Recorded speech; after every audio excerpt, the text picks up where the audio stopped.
sala como panelista al doctor Fernando Rosenberg Ordóñez. Él es especialista en medicina crítica de la Universidad de Especialidades Espíritu Santo. Tiene una alta especialidad en terapia intensiva neurológica en el Instituto Nacional de Neurología y Neurocirugía de México, de la Ciudad de México. Médico tratante de la Unidad de Cuidados Intensivos en el Hospital Solca, Guayaquil. Docente del posgrado de Medicina Crítica, instructor de emergencia y soporte vital neurológico. Bienvenido, doctor Fernando. Estamos muy gustosos de tenerlo en sala el día de hoy. Nos comenta si puede ya compartir la pantalla. Hola, sí, no sé si se me escucha. Se le escucha, en este momento se le escucha. ¿Qué tal? Bueno, voy a compartir la pantalla ahora. No sé si... Sí, ¿Ahí se sí puede se ver? puede. ¿Sí? Sí, se puede observar su pantalla. Bueno, listo. Entonces, pues buenas noches con todos. Estoy muy agradecido por la invitación a participar en este Congreso de Actualización de Medicina Crítica y Terapia Intensiva. Yo soy Fernando Rosenberg, soy médico intensivista y neurointensivista, y hoy vamos a hablar un poco, a conversar algunas cosas principales acerca de la hemorragia subaracnoidea en la perspectiva del manejo neurocrítico, ¿no? Desde que recibimos al paciente en la urgencia y ciertas cosas que debemos saber, cuándo debemos empezar algo o esperar, y cómo debemos ir valorando paso a paso a un paciente que pues, presente una hemorragia subaracnoidea. Este es un tema que a mí me interesa mucho, siempre me han interesado las patologías neurocríticas, y entonces, solo como anécdota, hace algunos años leí acerca de la pintura de Da Vinci que está en la Capilla Sixtina, ¿no? Que había un neurocirujano que escribió un artículo sobre esto en New England, donde decía que el manto que recubría pues, a Dios en la pintura se asemejaba mucho al cerebro humano, o que era como una fiel copia de la silueta que tiene el cerebro, y decía que Miguel Ángel tenía un mensaje escondido en la pintura donde hablaba que el conocimiento se nos había dado como un regalo divino de nuestro creador, de nuestros creadores. Entonces me pareció algo interesante, y siempre me llamó la atención la frase de La piedra de Mazarino, de un libro bueno, alguno de los libros de Sherlock Holmes, donde dice que soy un cerebro, Watson, el resto de mí es solo un apéndice, dándole importancia, o la importancia que merece el órgano que nos hace ser quienes somos, que nos concede de una originalidad, o de ser especiales, o de un alma, dependiendo cómo lo quieran ver. Pero bueno, dicho esto, como una breve anécdota, podemos entrar un poco en tema.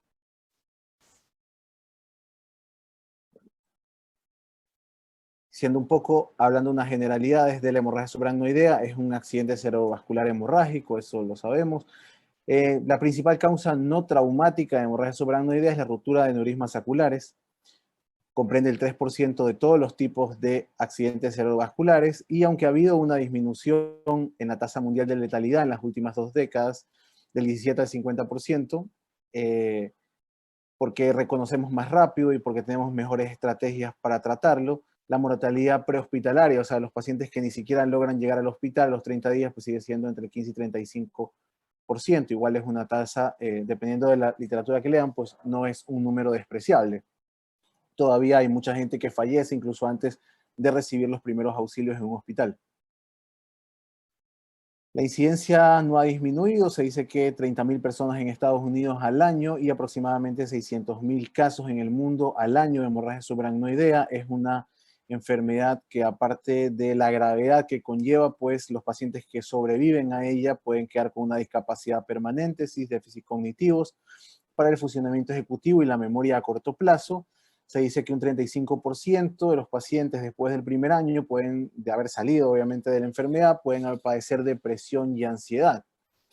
Entonces, como vemos, no solo conlleva un riesgo para la vida inminente en las primeras horas, en los primeros días, sino que posterior al alta es un paciente que a veces no se puede reintegrar a la vida social, a la vida laboral, a la vida familiar, que tiene déficit no solo en cuestiones ejecutivas, sino también emocionales, y hay toda una, pues todo un drama familiar y personal que no vemos después que el paciente ha salido del hospital y que le cuesta a la sociedad, le cuesta al Estado, en gastos médicos, en, pues, en darle a esta persona una calidad de vida y no puede retribuirla, entonces siempre hay todo un drama, como les decía, que no vemos al salir, ¿no? Por eso es tan importante saber no solo reconocerla, sino tratarla y tratar las complicaciones secundarias que vamos a ver para ofrecerle al paciente la mejor calidad de vida cuando sale del hospital y no solo que salga vivo.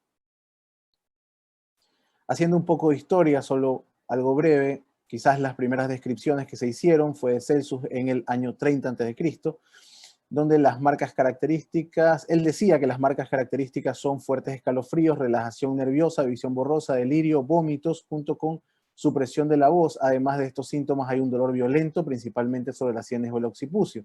Entonces, cuando uno lee los libros sobre, o los artículos, o las descripciones del capítulo de hemorragia subaracnoidea, siempre está eso de la cefalea en trueno, el thunderclap o la peor cefalea de tu vida, y parece ser que Celsus la describe acá. Entonces, quizás es como ya hace mucho tiempo se venía haciendo una descripción muy detallada de todo el cortejo sintomático de la hemorragia subaracnoidea. Después Hipócrates, en los aforismos sobre la apoplejía, hablaba de que cuando las personas que gozan de buena salud sufren repentinamente dolores de cabeza y de inmediato se quedan mudos y respiran con estertor, mueren en 7 días.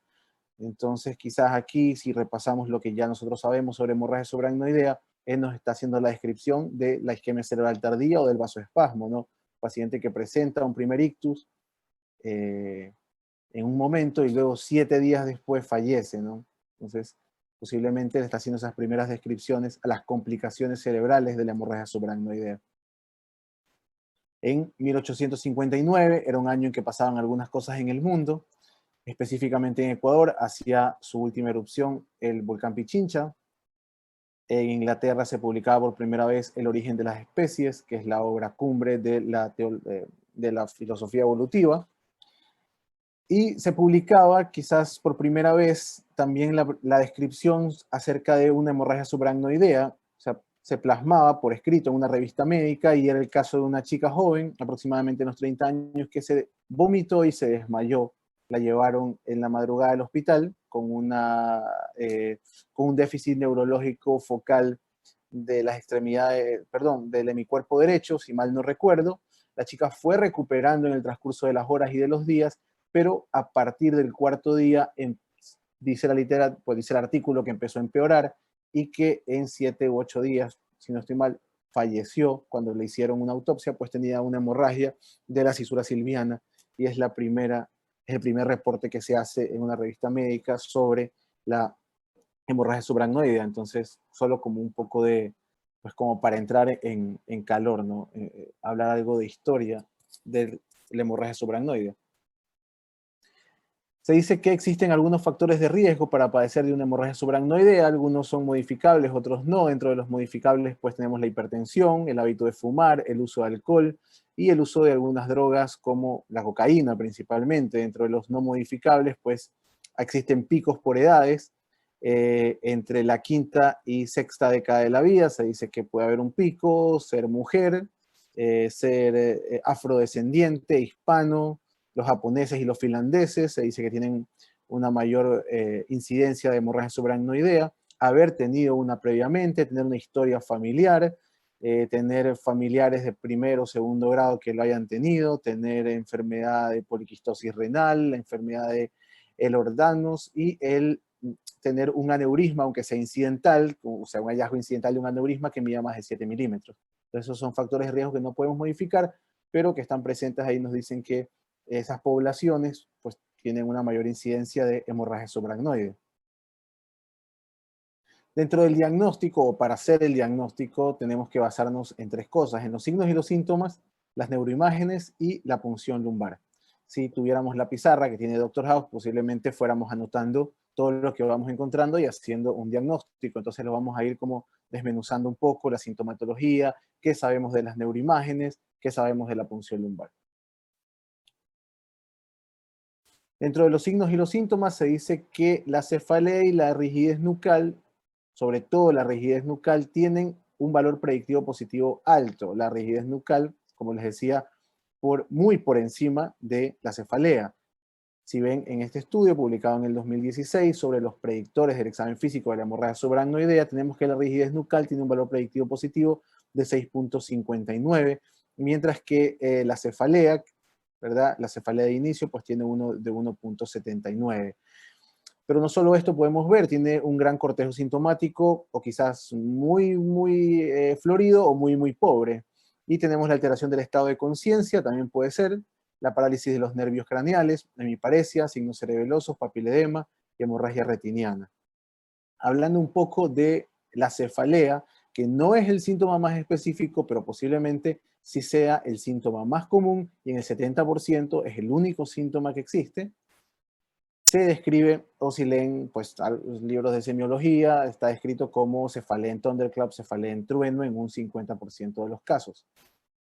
Persiste, a veces pueden persistir durante varios días y pocos tendrán una resolución en el transcurso de las horas. La gente suele referirlo como inicio repentino, severo, que se intensifica rápidamente y lo típico como el peor dolor de cabeza de la vida. Eso a veces no lo preguntamos y el paciente incluso nos lo dice. Es el peor dolor de cabeza que he tenido en la vida.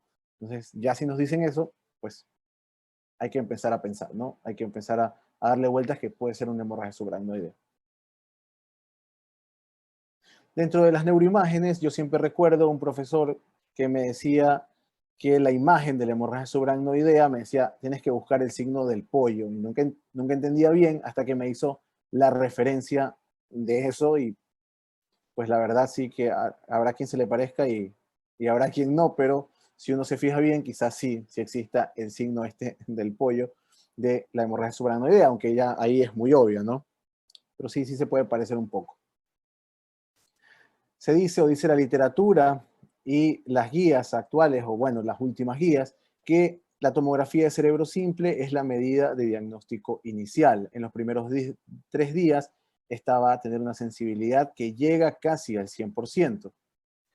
Existen las reglas de Ottawa de la hemorragia subaracnoidea y esto sobre todo es para pacientes que llegan a la emergencia y presentan cefalea, ¿no? Es para tratar de no estar haciéndoles neuroimagen a todo paciente que llega con cefalea, en pro de optimizar recursos. No todo paciente que llega con un dolor de cabeza se tiene que hacer pues una tomografía, ¿no? Si no, desperdiciáramos un montón de recursos y colapsáramos los sistemas de imágenes y los sistemas de emergencia.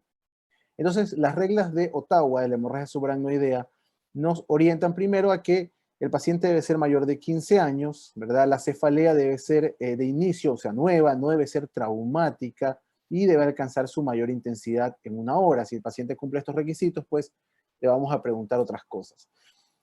No es para pacientes que tengan nuevos déficits neurológicos o aneurismas previos, que tengan hemorragias subaracnoideas previos, tumores cerebrales, historias de dolores de cabeza, o sea, pacientes que sufren de migraña o cefalea tensional quizás, o que hayan tenido más de 3 episodios, ¿verdad?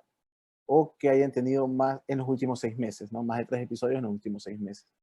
Entonces, si presenta alguno de estos síntomas, el dolor o la rigidez del cuello, tener edad mayor de 40 años, ¿verdad? La pérdida o el estado, la alteración del estado de conciencia, que haya iniciado durante un ejercicio, que lo describa como la cefalea en trueno, ¿no? Que alcanza un pico rápido y es intensa, y que limite la flexión o extensión del cuello, ¿no? Que limite la movilidad del cuello. Si cumple alguno de estos síntomas, pues el paciente, nosotros podemos decir que vamos a hacerle una tomografía buscando una hemorragia subaracnoide. En este estudio de revisión publicado en el 2016, donde se unió la regla de Ottawa frente a la tomografía realizada en las 6 primeras horas, que se llama la tomografía de las 6 horas, se encontró que hubo una sensibilidad y especificidad, una sensibilidad sobre todo muy alta, ¿verdad? Uniendo las dos técnicas, ¿no? La regla de subaracnoidea, de hemorragia subaracnoidea de Ottawa y la la regla de la tomografía dentro de las 6 primeras horas y se pudo diagnosticar una sensibilidad de casi 100% si se fijan en prácticamente todos los estudios que se mostraron. Entonces se disminuyó la necesidad de ingresos hospitalarios, la necesidad de que el paciente vaya a una angiografía y la necesidad de punción lumbar si las cosas no quedaban claras, ¿no? Entonces, uniendo las dos, se tuvo buena sensibilidad para el diagnóstico. Hay que tener siempre pues presente que podemos tener limitaciones locales o institucionales, aunque querramos hacer una tomografía, aunque tenga la indicación el paciente, y aunque se llegue a hacer, tener pues claro algunas cosas por si quedan dudas o para saber que podemos tener esas limitantes, ¿no? Primero que obviamente los tomógrafos de tercera generación o superiores nos van a dar una mayor pues, sensibilidad a la hora de encontrar una hemorragia. Si tenemos un tomógrafo un poco antiguo, pues puede que las imágenes no sean tan buenas y puede que a alguien se le pierda la hemorragia. Debe haber un radiólogo con experiencia en neuroradiología para la interpretación. Al final sigue siendo pues un examen de imágenes y lo que vale es la interpretación. A veces alguien puede ver algo y para otra persona no. Puede que para alguien sea tan obvio, para otro no. Puede que tengamos a alguien que esté empezando a hacer radiología y se haya quedado solo en la noche, no tiene tanta experiencia y quizás se pase por ahí algo muy pequeño. Entonces, es mejor si lo hace alguien con experiencia. Las imágenes deben cortarse, o sea, el corte de la tomografía debe ser menor o igual a 5 milímetros. Cortes más gruesos puede ser que se pierda la hemorragia entre un corte y otro si es que es muy pequeña. Y el hematócrito debe ser superior a 30, ¿verdad? Hematócritos inferiores, pues pueden ser que la densidad de la sangre no sea tan obvia y pues por ahí se pierda, ¿no? Entonces, son cosas que hay que tener en cuenta. La resonancia magnética, pues en las primeras horas, o sea, lo hiperagudo, se dice que la resonancia magnética puede ser ligeramente superior, aunque si ustedes pues revisan artículos, revisiones, guías, la tomografía no difiere mucho de la resonancia en los primeros días, en los primeros 3 días, pero en las primeras 6 horas, que es el periodo agudo, las hemorragias muy pequeñitas, pues pueden pasar desapercibidas una tomografía y en ese caso una resonancia es ligeramente superior, ¿verdad? Tenemos más secuencias en la resonancia, tenemos el ecogradiente, las secuencias de difusión, el FLAIR, y estos pueden tener una mayor sensibilidad, perdón, se fue esto, una mayor sensibilidad para hemorragias subagudas o crónicas. Y además nos pueden ayudar a diferenciar otras patologías o hacer diagnósticos diferenciales de malformaciones arteriovenosas, etiologías inflamatorias, infecciosas o neoplásicas, ¿no? Entonces, tener en cuenta que no es el examen de elección inicial, pero tiene sus ventajas, pues hacerlo, ¿no? No es lo de elección inicialmente, pero tiene algunas de sus ventajas y hay que conocerlas también. En el caso de la punción lumbar, pues sí hay historia que nos haga pensar de una hemorragia subaracnoidea, si los síntomas son para nosotros muy obvios o muy sospechosos, y si la tomografía inicial es negativa, pues está indicado hacer una punción lumbar. Hay que recolectar al menos 4 tubos y lo que va a aparecer, o lo que al menos debemos buscar, es la xantocromía, ¿no? Que es el color por el metabolismo en el iquiocefalorraquídeo. Se dice que hasta 12 horas de inicio de los síntomas pues puede ser muy fiable. En el último tubo, que es el que vamos a mandar a estudiar, si hay menos de 5 células rojas, vamos a excluir la hemorragia subaracnoidea, pero si el último tubo detecta más de 2000 por 10 a la 6 células rojas por litro, independientemente si la punción es traumática, el paciente debe ser considerado para ir a una angiotomografía. ¿Cuáles son las limitaciones que también debemos conocer de la punción lumbar? Pues el hábito corporal del paciente. A veces hay pacientes muy mayorcitos que tienen dificultad para ponerse en la posición en la que debemos hacer la punción. Si tiene historia previa de procedimientos espinales, si tiene cirugías previas, pues puede ser que quizás no sea más indicado o se nos dificulte. A veces el tiempo que toma, la experiencia de las personas, del equipo me refiero, ¿no? Puede hacer que uno esté intentando y no logrando hacer una punción efectiva. Si el paciente ha tenido experiencias pasadas angustiosas o dolorosas, puede que él mismo sea algo renuente a hacerse la punción, entonces eso puede dificultar. Existen complicaciones también, los hematomas epidurales, la cefalea pospunción. En 10% las PL son traumáticas, pueden oscurecer los resultados y llevar a diagnósticos erróneos. O sea, puede que veamos sangre, que no tengamos claro los exámenes, vemos sangre, interpretamos que es antocromía y mandamos a un paciente a hacer un angiotac que no necesita. Le metemos contraste y lo llevamos a un tomógrafo y no requiere. Entonces, esas cosas a veces hay que cogerlas un poco con pinzas. Con relación a la angiotomografía, pues cuando la tomografía simple nos da negativa, en este estudio, que también es un estudio de metaanálisis, se cogieron, publicado en el 2016, pues se tomaron muchos pacientes y donde se vio que la angio-TC era menos riesgosa que una pele invasiva y dolorosa, así lo describe el mismo artículo, y que aparte la angio-TC pues, nos puede ayudar a diagnosticar otras causas como trombosis venosa, stroke isquémicos, malformaciones arteriovenosas, que es 100% específica y 98% sensible para aneurismas mayores de 3 milímetros. Actualmente, las guías, las últimas guías publicadas en el 2012, que son las más recientes que tenemos, pues al angiotac le dan una recomendación clase 2B con un nivel de evidencia C. También tienen que, o ellos nos advierten de algunos cuidados que tenemos que tener, como diagnosticar aneurismas incidentalmente. O sea, el paciente no tiene una hemorragia subaracnoidea, pero como le metimos a una angiotomografía y le encontramos un aneurisma que no es la causa, sino que estaba ahí, pero no es la causa de la cefalea, puede llevar a intervenciones que no están justificadas y obviamente la exposición al contraste y el riesgo de nefropatía por contraste, pues es importante y es algo que tenemos que sopesar riesgo-beneficio. Actualmente las guías, como les decía, los servicios de urgencia no recomiendan la angio-TC como modalidad diagnóstica para la hemorragia subaracnoidea.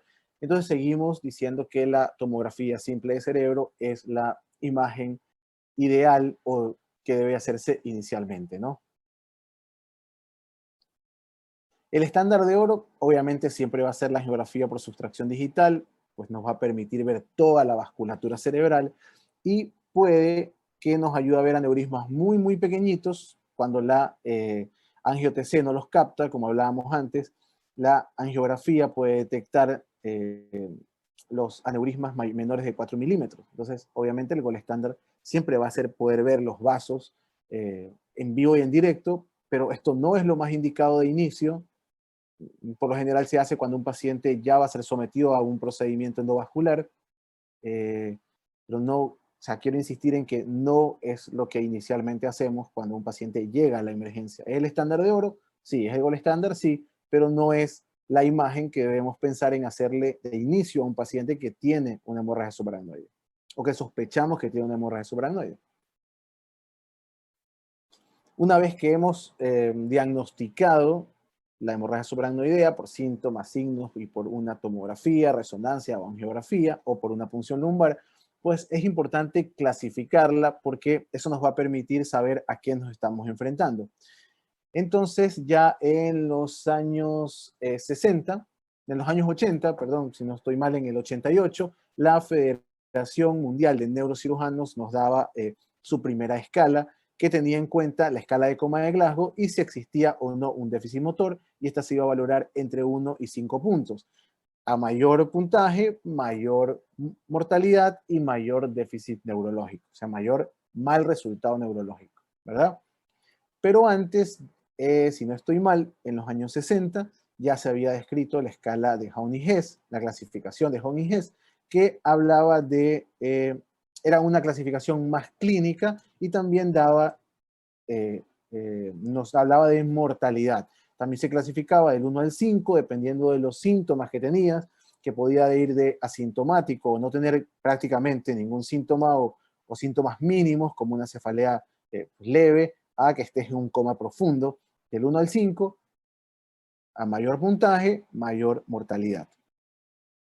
Y también tenemos pues la escala de Fisher modificada, que se sacó inicialmente de la escala de Fisher y que tiene que ver con, más que todo, mete ya la parte imagenológica, ¿no? Sobre el grosor del sangrado y si tiene irrupción en el ventrículo. Pero la escala de Fisher no nos habla de déficit neurológico de mortalidad, nos habla de la incidencia del vasoespasmo y va entre 0 y 4. A mayor grado del Fisher, mayor probabilidad de que el paciente haga vasoespasmo como complicación neurológica de la hemorragia subaracnoide. Si ven, va de 0% a un 40% si tienes un Fisher 4, ¿verdad? Entonces, pues ahí la importancia de clasificar para saber a qué nos estamos enfrentando, poder tener un panorama más claro y también poder tener intervenciones más tempranas. Ahora vamos a hablar un poco del manejo médico, qué es lo que debemos hacer médicamente con un paciente que ya le hemos diagnosticado una hemorragia subaracnoidea y que ya la hemos clasificado. Lo primero, como en toda emergencia, pues es hacer el ABC de la emergencia, ¿no? Eso es lo que debemos ver. En el contexto de vía aérea, pues no todo paciente necesita invariablemente intubarse por una hemorragia subaracnoidea. Eso va a depender de si puede defender o no su vía aérea, o sea, el estado neurológico de él. Si está en coma o estupor, sí habrá que intubarlo.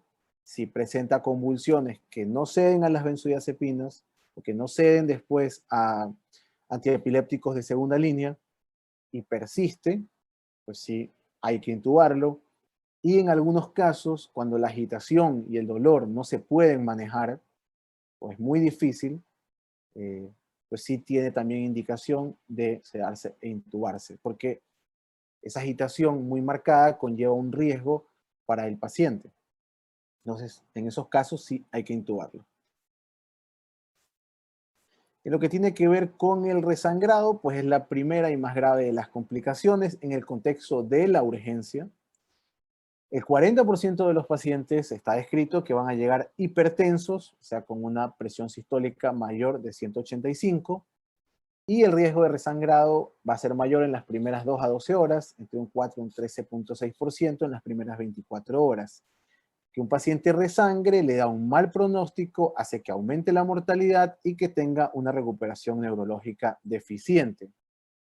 ¿Qué tenemos para esto? ¿Qué tenemos para el resangrado? Pues en este estudio, en el 2015, aunque no se puede probar una relación directa entre la presión arterial sistólica y el resangrado, sí se vio que los pacientes que tenían una presión sistólica mayor de 160 en urgencia, o sea, al llegar al hospital, tenían más probabilidades de resangrar que los pacientes que llegaban con una tensión arterial sistólica entre 140 y 160, ¿no? Los que llegaban con 160, más de 160, resangraban más. Los que tenían menos de eso, entre 140 y 160, resangraban menos. ¿Qué nos dicen actualmente? El manual de emergencias neurológicas del Neurocritical Care en su última versión y las guías de stroke también en su última versión, pues nos dicen que hay que tratar de controlar la hipertensión para prevenir el riesgo del resangrado, la reruptura, ¿no? Entonces mantener una presión sistólica por debajo de 160.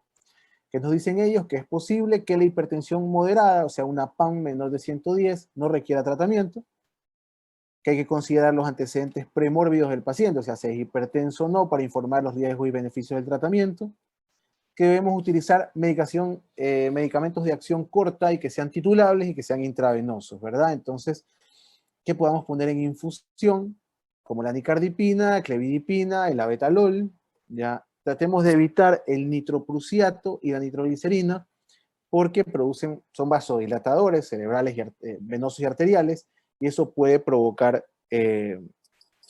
aumento de la presión intracraneal. En lo referente al dolor y ansiedad, pues hay que evitar que el paciente haga esfuerzo, maniobras de Valsalva y que haga contorsiones. No hay que sedar en exceso, porque podemos deteriorar demasiado el sensorio y llevamos al paciente a tener que intubarlo producto de un mal manejo. Y aparte porque enmascaramos síntomas si lo sedamos en exceso. Hay que usar medicamentos con vidas medias cortas como el fentanilo, antieméticos, y si lo requiere para calmar la ansiedad, podemos usar algunas dosis pequeñas de lorazepam, siempre y cuando pues monitoricemos al paciente. En las profilaxis de las convulsiones, que es un tema tan controvertido en hemorragias, bueno, en prácticamente todas las patologías neurocríticas, se dice que el 20% de los pacientes van a sufrir una convulsión prehospitalaria, y que un 5 a 10 van a experimentar una convulsión después del ingreso. Las convulsiones tempranas pueden elevar la presión intracraneal y aumentar el riesgo del resangrado. Si el paciente no despierta o está encefalopático, pues no es descabellado pensar que pueden estar en un estatus no convulsivo. Eso hay que descartarlo, pero para descartarlo hay que pensarlo. Entonces siempre piensen que un paciente que tiene alteración del sensorio, que tiene una hemorragia, también puede tener un estatus no convulsivo. Está recomendado que se pueda dar un ciclo corto de antipiléptico profiláctico en el periodo inmediato a la hemorragia. Y bueno, lo que más tenemos a disposición es la fenitoína, es lo más barato, es lo que casi todo el mundo tiene. Hay estudios que hablan de un resultado malo cognitivo a largo plazo con el uso de fenitoína, y se están planteando pues el uso de nuevos antiepilépticos que tengan menos efectos adversos, como el levetiracetam. Lastimosamente en el país es difícil conseguir levetiracetam intravenoso, y lo que más tenemos a la mano pues es la fenitoína. El manual de emergencias neurológicas en su última versión, y también las guías de stroke de la AJA, pues recomiendan un ciclo corto de antiepilépticos profilácticos en un paciente que tenga una hemorragia subaracnoidea. Ciclo corto habla de los primeros 5 a 7 días. Si el paciente no ha presentado una convulsión, en 5 a 7 días podemos ir retirando los anticonvulsivantes. Actualmente, pues por un montón de patologías y por el desarrollo de nuevos medicamentos, cada vez nos aparecen más pacientes con uso de anticoagulantes, ¿no? Entonces, en el caso de que los pacientes estén usando algún anticoagulante, sobre todo antagonistas de la vitamina K, como la warfarina, hay que revertir esa anticoagulación con fitomenadiona, podemos darle plasma, o podemos darle mucho más efectivos, complejos protrombínicos, aunque son un poco más caros y están pues, más de difícil acceso, ¿no? Si el paciente utilizaba aspirina, clopidogrel, y va a ser sometido a una intervención quirúrgica, ya sea un clipaje, a ponerle una derivación ventricular, hacerle una cráneo-descompresiva, hay que transfundirle plaquetas. En ese caso, en el caso de que vaya a ser sometido a una cirugía y venía tomando aspirina, y si igual venía tomando aspirina, pues también hay estudios que hablan del uso de desmopresina, pero eso debe considerarse individualmente en cada paciente.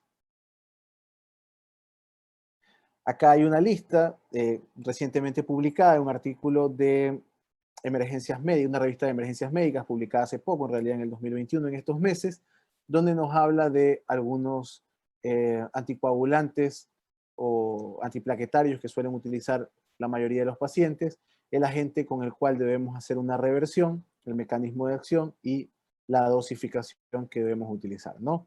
Entonces, ahí se las dejo, no vamos a hablar de cada uno porque pues, nos tomaría mucho tiempo, pero es importante que ustedes averigüen en la historia, si el paciente está despierto, preguntarle a él, si no a la familia, si toma algún anticoagulante, si tiene alguna condición preexistente que lo obligue o se le haya prescrito un anticoagulante para eso, ¿no? Es importante para poder revertir. Este año, en el 2021, se publicó el estudio ULTRA, ¿verdad? Que es un estudio del ácido tranexámico en hemorragia subaracnoidea, que es tan controvertido, tan usado, tan popular, y que nos gusta mucho estar utilizando ácido tranexámico en las hemorragias. Entonces, ¿qué nos dice? Este era un estudio de cercano a los 2.000 pacientes, si no recuerdo mal, donde se les dio ácido tranexámico a un grupo, una carga de 1 gramo, y luego se les dejó 1 gramo cada 8 horas hasta que el aneurisma era excluido, y otro grupo pues que no se les dio nada, o sea, era el grupo control. Y si se fijan, en realidad en la escala de Rankin, que es una escala para medir el déficit neurológico a determinado tiempo, yo puedo decir 1 mes, 2 meses, 6 meses, 1 año, el ranking no fue diferente para los pacientes que recibieron ácido tranexámico de los cuales no recibieron, ¿verdad? La mortalidad más o menos parecida, porque un ranking de 6 es muerto, y ¿verdad? 27, y acá en el grupo control se murieron 24. En los rankings menores lo mismo, y en los buenos rankings, que es decir, un ranking 0, 1, 2 quizás, no hubo diferencia. Entonces, este estudio demostró que no hay diferencia en darle ácido tranexámico a los pacientes que tienen una hemorragia subaracnoidea. ¿Qué dicen el manual o qué dicen las guías de soporte neurológico de la emergencia? Que aunque el ácido tranexámico no es la atención estándar, se puede considerar como una estrategia, depende del caso y la disponibilidad local. Hay estudios que hablan de que podemos darlo tempranamente si es que va a demorar la exclusión del aneurisma. O sea, si la resolución del aneurisma va a demorar, podemos darle ácido tranexámico. Esto tiene un nivel de evidencia muy débil y, como les muestro recientemente, está demostrado que al parecer no surte mayor efecto, pero sí saber que el ácido tranexámico tiene efectos adversos como las trombosis venosas, tromboembolismos pulmonares, fallo renal y demás cosas que también tenemos que saber. Ninguna medicación es inocua, entonces parecería ser que no juega un rol muy importante el ácido tranexámico, al menos hasta ahora en la hemorragia subaracnoidea. Y luego el manejo quirúrgico, pues siempre hay que estar en contacto con nuestros amigos los neurocirujanos. Cada vez que llevamos un paciente a la emergencia y tiene una hemorragia subaracnoidea y ya lo hemos diagnosticado y ya lo empezamos a dar nuestro ABC de la emergencia, ya vimos si tenía coagulopatía, si no la tenía, ya le dimos profilaxis contra las convulsiones. Entonces, ya estamos manejando toda esa parte, estamos interconsultando o llamando a nuestros colegas neurocirujanos para que valoren el caso. ¿Cuáles son las intervenciones quirúrgicas? Pues yo no voy a ahondar mucho en esto porque no es el tema, pero si el paciente tiene hemorragia intraventricular o irrupción intraventricular, pues posiblemente haya que ponerle una derivación ventricular externa, al menos para aliviar un poco la hidrocefalia que se puede provocar y hasta que el aneurisma esté excluido. De ahí viene la parte si embolización o clipaje, pues eso va a depender del paciente, de las complicaciones, de la anatomía del aneurisma, de la disponibilidad que tengamos de recursos y obviamente pues de la experiencia que tenga el neurocirujano en hacer una cosa u otra. Ya hace algunos años, pero muy importante, no por eso deja de ser relevante, en el 2012 publicó el estudio ISAT, que reunía una gran cantidad de pacientes y algunos se los llevó a tratamiento endovascular y a otros a tratamiento con neurocirugía. El estudio demostró que el pronóstico neurológico, si no recuerdo mal, al mes, era mejor en los pacientes que se habían sometido a tratamiento endovascular, o sea, a intervencionismo, ¿no?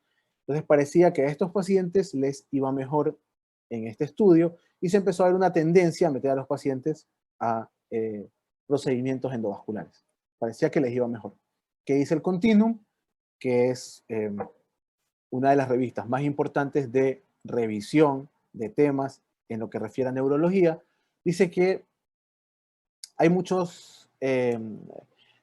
hay muchas características que debe tener un paciente u otro y que le va a ir mejor endovascular o quirúrgico, pues dependiendo de cómo le vaya. Entonces, o lo que tenga, perdón. Se dice que los pacientes con mayor edad quizás se beneficien de endovascular, los pacientes con pobre grado clínico, con múltiples comorbilidades, que tienen un aneurisma en el tope de la basilar, que tienen riesgo quirúrgico o que, ¿verdad?, los aneurismas tienen algún problema para ser clipados. Entonces, por ahí el paciente se beneficiaría de ir a un procedimiento endovascular. Y si el paciente pues tiene un cuello ancho del aneurisma, ¿verdad?, está cerca de la arteria cerebral media, hay un hematoma muy grande, quizás se beneficie más o le vaya mejor, posiblemente, de ir a un procedimiento quirúrgico, o sea, de clipar el aneurisma. En todo caso, las guías siempre nos dicen que debemos considerar si el paciente se beneficiaría de ir a un centro médico de gran volumen, y que es el gran problema que tenemos en nuestras sociedades. Todas las clínicas o todos los hospitales quieren hacer todo, ¿sí? Nosotros, al menos en Guayaquil, donde yo trabajo, deberíamos tener 2, máximo 3 hospitales que hagan procedimientos endovasculares, donde todo se refiera para allá. ¿Para qué? Para que se haga la experiencia. Eso llaman centros de gran volumen. Pero no me sirve de nada si yo tengo todo el equipo en una clínica, tengo los coils, tengo el angiógrafo, pero el neurocirujano ha hecho 2 embolizaciones en su vida. ¿De qué me sirve? Es mejor que vaya y se clipe. O en su defecto, pues tenga el neurocirujano que ha hecho en otro lado 1000 embolizaciones, pero venga acá y yo no tenga los recursos para hacerlo, ¿verdad? No tenga los COI, no tengo el angiógrafo. Entonces, la idea siempre es tener centros de gran volumen, centros de experiencia, crear estos centros de experiencia. A eso debemos aspirar como sociedades médicas y no a querer hacer todos todo, porque eso no es como debería ser. Entonces, dentro de las complicaciones, que podemos tenerlas y muchas, aparte del aneurisma que ya se rompió, pues tenemos dos tipos de complicaciones, las neurológicas y las sistémicas. Las vamos a tocar un poco de cada una, no voy a ahondar en cada una, sino para que las conozcan y más o menos cuál es la recomendación que existe para el manejo. Dentro de las neurológicas tenemos el resangrado, del cual ya hablamos, la hidrocefalia y la isquemia cerebral tardía y el vasoespasmo. Y dentro de las sistémicas, las complicaciones cardiovasculares, la fiebre, las alteraciones de la glucosa, la hiponatremia y la anemia son las más frecuentes. Dentro de las neurológicas, la hidrocefalia se puede presentar en 20% de los pacientes, se puede desarrollar en minutos o en días después del inicio de la hemorragia, se puede presentar como un nivel disminuido de conciencia, alteración de la mirada, hipertensión y delirio, 30% está descrito que pueden resolverse espontáneamente, y obviamente si es una hidrocefalia sintomática, hay que poner una derivación ventricular externa. Algunos médicos utilizan también el drenaje lumbar. Hay un riesgo de infección, obviamente, porque estoy metiendo un aparato que no es del cuerpo en los ventrículos o en el espacio en la médula, y hay un riesgo de infección que pues, más o menos bordea el 8%. Hay que retirarlo en cuanto el aneurisma esté excluido, hay que sacar la derivación y no hay que usar corticoides. Hay por ahí gente que los utiliza, hay algunas descripciones de uso de corticoides en hidrocefalia. La verdad es que eso no tiene ninguna evidencia y no me gusta decir proscrito, pero no, es una mala práctica utilizarlos. La isquemia cerebral tardía y el vasoespasmo, voy a tratar de hablar algo general, porque si nos metemos en isquemia cerebral tardía, hay toda otra charla para hablar de eso, pero bueno, la isquemia cerebral tardía es cualquier deterioro neurológico que persista durante más de una hora y no puede explicarse por ninguna otra afección neurológica sistémica, como fiebre, convulsiones, hidrocefalia, sepsis, hipoxemia, sedación u otras causas metabólicas. Se dice que 20-30% de los pacientes van a desarrollar una isquemia cerebral tardía, esas son sus siglas en inglés, de la cerebral isquemia. El nimodipino, vía oral, es el único medicamento que está probado que puede prevenir el vasoespasmo. Se da 60 miligramos cada 4 horas durante 21 días. Hay que mantener al paciente euvolémico. Esto de la triada de las H o la triple H en el manejo de la hemorragia subaracnoidea es algo que ya quedó para la prehistoria. Eso de la hipertensión, la hipervolemia, la hemodilución, eso ya quedó para atrás, para los libros de historia. Hay que mantener al paciente euvolémico. El uso rutinario del Doppler transcraneal constantemente para detectar y dar seguimiento al vasoespasmo. Podemos hacer junto con el Doppler las pruebas inducidas de hipertensión para ver cómo cambian las velocidades en el Doppler transcraneal. Y obviamente, si tiene que ir un tratamiento endovascular, podemos usar vasodilatadores intraarteriales o la angioplastia mecánica, ¿no? Dentro de las sistémicas, pues las cardiopulmonares, que quizás son las que más problemas nos dan, podemos tener hasta entre el 9 y el 30% de disfunción del ventrículo izquierdo, inversiones de la onda T, QT prolongados que pueden dar origen a taquiarritmias, a bradicardias, a fibrilaciones auriculares, taquicardias ventriculares y fibrilaciones ventriculares, y elevación de las troponinas en un 30%. Hay artículos o estudios recientes que hablan de que la elevación de las troponinas en los pacientes neurocríticos, específicamente en la hemorragia subaracnoidea, hablan de mal pronóstico, a esos pacientes les puede ir peor. La cascada de las cotecolaminas, pues es algo que está descrito, o muy bien descrito. Acá les dejo pues una representación de cómo a través de una descarga adrenérgica mediada por el hipotálamo, pues podemos activar receptores alfa-beta, y aquí están los famosos cardiomiopatías por estrés, la cardiopatía de Takotsubo, ¿verdad?, que es tan conocida, puede provocarse en hemorragia subaracnoidea, puede complicar aún más el pronóstico del paciente, y el edema pulmonar neurogénico, que también se puede ver en algunos pacientes, obviamente por la descarga de catecolaminas, el aumento de la permeabilidad vascular, y la hipoxemia que se produce pues puede provocar aún más daño en un cerebro que ya de por sí está lesionado. ¿Qué es lo que debemos hacer? Pues evitar la sobrecarga hídrica, como les decía, eso de la hipervolemia quedó para los libros. La ventilación mecánica con protección pulmonar, o sea, con parámetros de protección pulmonar, es lo que está indicado. Vasopresores, si es que tenemos una miocardiopatía por estrés y posiblemente el gasto cardíaco disminuya, tengamos que mejorarlo con vasopresores o con ionotrópicos, y hacer un ecocardiograma para poder valorar pues la función del ventrículo izquierdo y todo lo que podamos valorar de la función cardíaca con un ecocardiograma que tan disponible y tan necesario se ha vuelto en las unidades de emergencia y de cuidados críticos. Tenemos también la fiebre, obviamente el objetivo es mantener normotermia. Cuando fallan los medicamentos o la farmacología, pues el enfriamiento superficial o los dispositivos intravasculares para enfriar deben emplearse, pero la cuestión es mantener al paciente normotérmico. Hay que evitar la fiebre a toda costa. Alteraciones de la glucosa, se dice que muchos pacientes por la misma descarga adrenérgica, el aumento del cortisol, pues pueden presentar hiperglicemias. Entonces hay que evitar la hiperglicemia manteniendo en menos de 200 y no pasarse para el otro lado, evitar también la hipoglucemia, que es mantener al paciente por encima de 80 miligramos sobre decilitro. La hiponatremia, si se presenta, los síndromes de secreción inadecuada de hormona antidiurética o el tan cuestionado ahora síndrome perdedor de sal, hay que tratarlos. La hidrocortisona o fluocortisona, que es más indicado para tratar la hiponatremia. Podemos usar soluciones salinas hipertónicas, y esto de la restricción hídrica es un poco controvertido porque la idea es mantener al paciente euvolémico. Entonces capaz si empezamos a restringir líquido, pongamos al paciente hipovolémico, aparte de la poliuria que puede tener, quizás al tratar de mejorarlo, nos estamos yendo al otro lado y lo estamos empeorando. Entonces, esto de la restricción hídrica, un poco controvertido. Euvolemia es lo indicado, fluocortisona, y podemos usar soluciones salinas hipertónicas.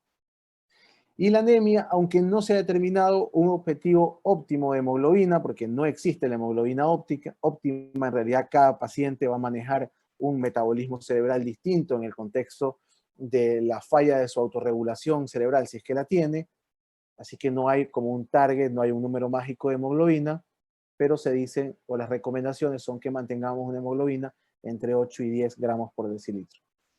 También hay que tratar de evitar la anemia. Y como conclusión, para no aburrirlos más, se dice que la hemorragia subaracnoidea tiene pues un alto riesgo de morbimortalidad. Hay que evaluar adecuadamente a los pacientes en emergencia, hay que tener una alta sospecha diagnóstica, a veces por el estrés de la emergencia o la cantidad de pacientes o la disminución de los recursos. Puede que demos de alta a un paciente que tenía una hemorragia subaracnoidea y por ahí se nos fue algo, o en su defecto estemos perdiendo el tiempo dándole vueltas a un paciente por todos los servicios pensando que tiene algo y no lo tiene. Hay que considerar las limitaciones de modalidades diagnósticas, lo que hablábamos, si tenemos un tomógrafo muy viejo, si no tenemos a alguien con experiencia en radiología. Hay que, si ya la diagnosticamos, implementar tempranamente sistemas de clasificación y puntuación para saber a qué nos estamos enfrentando y tomar conductas tempranas, e incluso sospechar de presentaciones atípicas. A veces no todos los pacientes, como decía un maestro, los pacientes no leen libros, ¿verdad? El paciente no lee libros de medicina. Uno está esperando que el paciente haga algo, el paciente no sabe lo que tiene que hacer, se presenta, pues, como tenga que presentarse, y él no sabe que tiene que tener una cefalea en trueno, él no sabe que tiene que tener rigidez nucal, eso lo sabe uno. Entonces, hay que pensar en cosas, tener una sospecha diagnóstica muy amplia, ¿no? Investigar bien al paciente, examinarlo bien.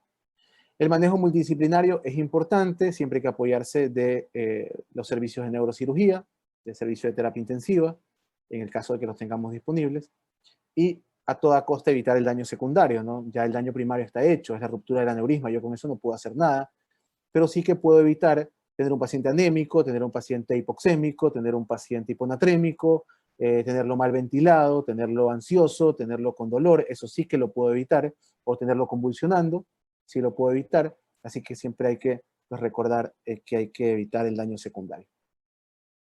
Les agradezco mucho por la atención, por el tiempo, por la invitación.